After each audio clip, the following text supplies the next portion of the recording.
ভারতীয়দের কাছে সকালে ঘুম থেকে উঠে বা সন্ধ্যায় এক কাপ গরম দুধ চা তার নিখুঁত সঙ্গী ছাড়া সম্পূর্ণ হয় না। কিন্তু এই সঙ্গীটি কে?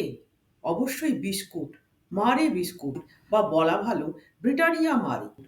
বাঙালির আড্ডার জগৎ বিখ্যাত, আর আড্ডা দেওয়ার জন্য বাঙালির উপকরণ লাগে তিনটি: চা, সিগারেট এবং বিস্কুট।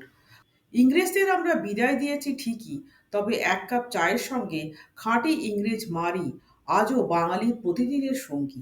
কিন্তু কখনো কি চায়ের সাথে অপরিহার্য খাবারের উৎপত্তি সম্পর্কে ভেবে দেখেছেন? গল্পটি শুরু হয় 1868 সালে, যখন রানী ভিক্টোরিয়ার দ্বিতীয় পুত্র প্রিন্স অ্যালফ্রেড জার্মান সফরের সময় রাশিয়ার জার আলেকজান্ডার দ্বিতীয়ের কন্যা গ্র্যান্ড ডাচেস মারিয়া আলেকজান্দ্রাভানার সাথে মিলিত হন। তাদের মধ্যে একটি ভালোবাসার সম্পর্ক তৈরি হয়। 1874 সালের 23শে জানুয়ারি ব্রিটেনের রানী ভিক্টোরিয়ার পুত্র প্রিন্স অ্যালফ্রেড, ডিউক অব এডেনবারা, বিয়ে করলেন রাশিয়ার জার আলেকজান্ডার দ্বিতীয়ের কন্যা মারিয়া আলেকজান্দ্রাভানাকে।